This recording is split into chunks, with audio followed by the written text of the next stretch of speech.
The church leaders are angry over a decision to collect municipal property taxes from church-owned properties, excluding churches and houses of prayer. The Jerusalem municipality issued scandalous collection notices and orders of seizure of church assets, properties, and bank accounts for alleged debts of punitive municipal taxes. The municipality says the churches owe some $185 million in back taxes. Greek Orthodox Patriarch Theophilus III said the city's move seemed like an attempt to weaken the Christian presence in Jerusalem.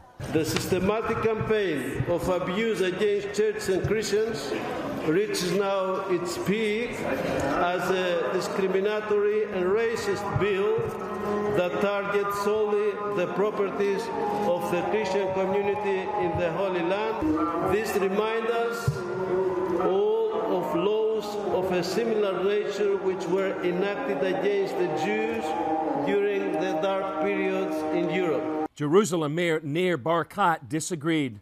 In Jerusalem, all are equal under the law, Christians, Muslims, and Jews alike. The Church of the Holy Sepulchre, as is the case for all of Jerusalem's churches, synagogues, and mosques, is exempt from municipal taxes. There is absolutely no change in this regard. Commercial buildings such as hotels, places of commerce, and office space, however, are not exempt from municipal taxes, regardless of their ownership. The Haifa and Tel Aviv municipalities collect municipal taxes from commercial church assets. Jerusalem City Council member Flor Hassan-Nahoum said the uproar isn't about persecution, it's about money.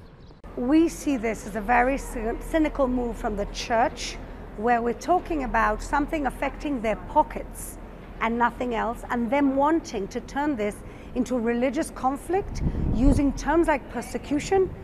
Jerusalem is the only city in the Middle East where there is true freedom of religion and true freedom of worship. The disagreement actually mixes two issues: the municipal taxes and pending legislation regarding lands already sold by the churches.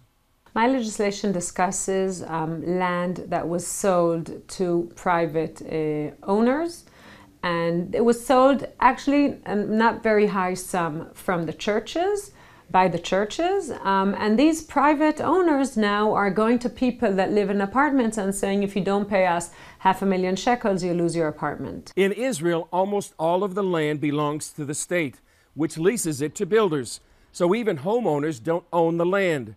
One exception is the Orthodox Church, which purchased lands for agriculture 200 years ago, long before the state. Now those areas are in central Jerusalem.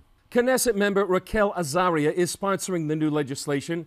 She told CBN News it aims to buy back the land the church has sold. It has nothing to do with any of the lands that are owned by the churches.